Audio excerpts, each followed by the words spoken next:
दोस्तों आज की इस वीडियो के अंदर हम लोग एनसीईआरटी गणित कक्षा 10 के प्रश्नावली 5.2 का प्रश्न संख्या 10 और 11 हम लोग इन दोनों को अच्छे से समझने वाले हैं। तो अगर आप लोग इन दोनों प्रश्नों को एकदम अच्छे से समझना चाहते हैं तो आप लोग इस वीडियो को शुरू से लेकर अंत तक जरूर देखिए।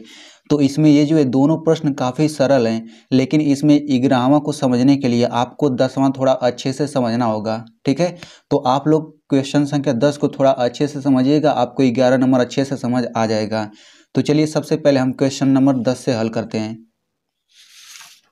तो इस प्रश्न में कहा गया है किसी एपी का 17वां पद उसके 10वें पद से 7 अधिक है, इसका सारवंतर ज्ञात कीजिए, यानी कि डी का मान पूछा गया है। तो मैं इस सवाल को थोड़ा और सरल भाषा में समझा देता हूँ। तो सवाल के कहने का मतलब यही है कि कोई समांतर श्रेणी है, उस समांतर श्रेणी में जो 17वां पद है, तो देखिए पद का मतलब संख्या होता है। ठीक है, पद का मतलब संख्या होता है, यानी कि जो समांतर श्रेणी है उस समांतर श्रेणी में 17वां नंबर पे जो संख्या आती है वो संख्या 10वें नंबर पे आने वाली संख्या से 7 अधिक है, यानी कि 7 बड़ी है। तो इसका सारवंतर ज्ञात करने के लिए पूछा है। ठीक है, तो देखिए 17वां नंबर पे आने वाली संख्या को हम लोग A17 से दिखाते हैं। ये हो गया आपका A17।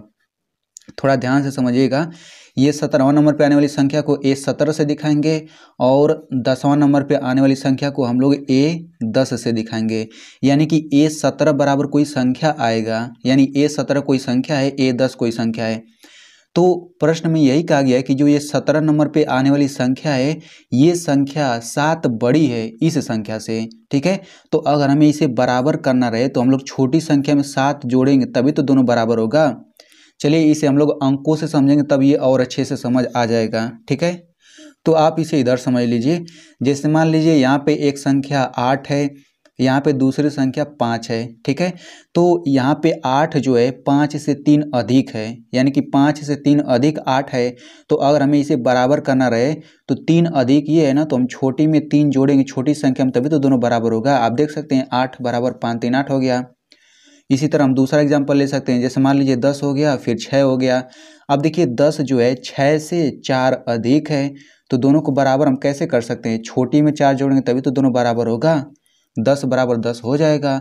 तो बिल्कुल उसी तरीके से यहाँ पे हुआ है, A17 कोई संख्या है तो ये संख्या 10वें संख्या से 7 अधिक है, तो हमने छोटी संख्या में 7 जोड़ा तो दोनों बराबर हो गया।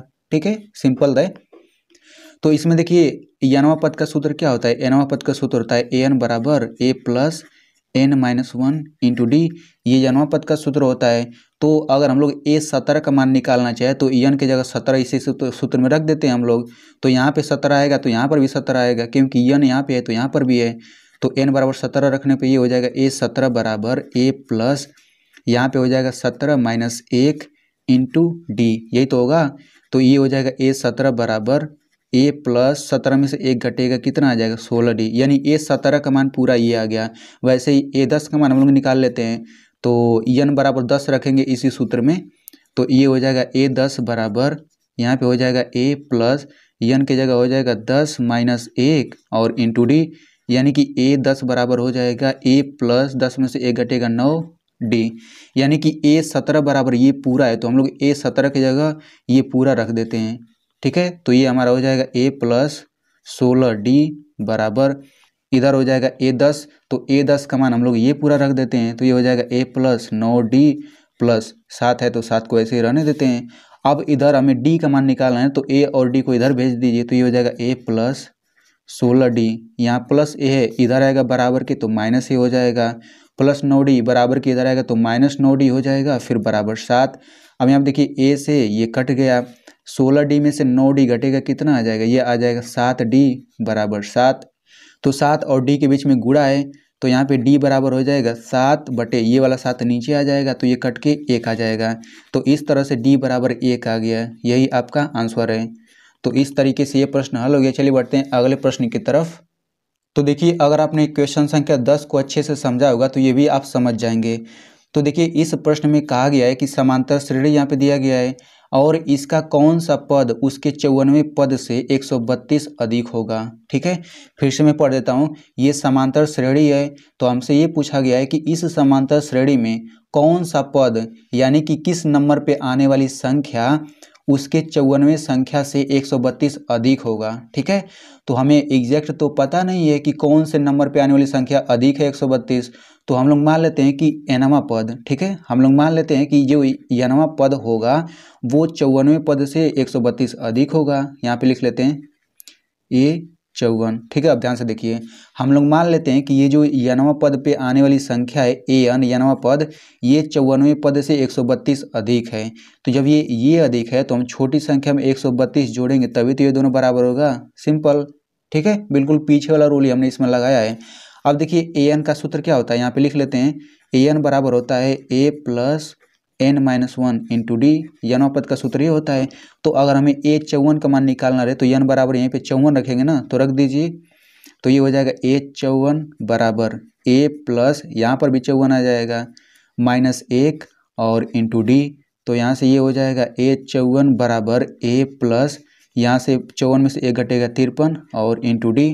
ठीक है, तो an बराबर, देखिए an बराबर पूरा ये होता है, तो हम लोग इस an की जगह ये पूरा रख देते हैं, तो ये हो जाएगा a plus n-1 into D बराबर, अब A54 की जगह पूरा ये रख सकते हैं क्योंकि दोनों बराबर है ना, तो ये हो जाएगा a प्लस 53D प्लस 132। ठीक है, अब a और d का मान हम लोग निकाल सकते हैं कहाँ से, इस समांतर श्रेणी से। तो a जो होता है समांतर श्रेणी का पहली संख्या होता है, तो a बराबर 3 हो गया। और d का मान कैसे निकाल सकते हैं, समांतर श्रेणी के दोनों शुरू के दो संख्या ले लेते हैं, अगली संख्या में से पिछली संख्या को घटा देते हैं, तो 15 में से 3 घटेगा, कितना आ जाएगा, ये आपका आ जाएगा 12, यानी कि d का मान 12 आ गया, a बराबर 3 आ गया। दोनों मानों को इसमें रख दीजिए, तो a बराबर 3 हो जाएगा, फिर प्लस यहाँ पे n-1 हो गया और इनके बीच में गुणा होता है, तो गुणा, d का मान क्या है 12, तो 12 रख दीजिए, फिर बराबर इस a की जगह 3 हो जाएगा प्लस 53 इंटू डी, तो 53 हो गया, गुणा d का मान क्या है, d का मान 12 है, तो यहाँ पे 12 रख दीजिए, फिर प्लस ये हो जाएगा आपका 132। तो अब हम लोग चलिए इसे हल करते हैं, तो ये हो जाएगा 3 प्लस 12 का इन दोनों में गुणा कर देते हैं, तो ये हो जाएगा 12n, 12 का -1 में गुणा करेंगे -12 बराबर, ये हो जाएगा 3 प्लस, अब 53 में 12 का गुणा करेंगे तो ये आपका हो जाता है 636, फिर प्लस 132। अब देखिए 3 में से 12 घटाएंगे तो कितना आएगा, ये आपका आ जाएगा -9, फिर प्लस ये हो जाएगा 12n बराबर। अब इन सभी को जोड़ने पर ये कितना आ जाता है, ये आ जाता है 771। अब हमें n का मान निकालना है ना, तो ये हो जाएगा 12n बराबर 771, -9 बराबर किधर आएगा, तो +9 हो जाएगा, तो यहाँ से 12n बराबर हो जाएगा, इसको जोड़ेंगे कितना होगा, ये हो जाएगा 780। तो यहाँ पे 12 गुणा n है, तो n बराबर हो जाएगा 780 बटा में 12। तो यहाँ पे जब 12 से 780 में भाग देंगे तो ये 65 बार में कट जाता है, यानी कि n बराबर जो हो गया 65 आ गया। तो यही तो आंसर है। इसका मतलब क्या हुआ कि जो 65 नंबर पे संख्या आती है ना, वो संख्या 54वें नंबर पे आने वाली संख्या से 132 अधिक है। तो आई होप दोस्तों आपको बहुत ही अच्छे से समझ आ गया होगा। अगर आपको वीडियो अच्छा लगा हो तो एक लाइक कर दीजिए और इस वीडियो को अपने दोस्तों के साथ ज़रूर शेयर करिए ताकि वो भी इतने सरल तरीके से इस प्रश्न को समझ सकें।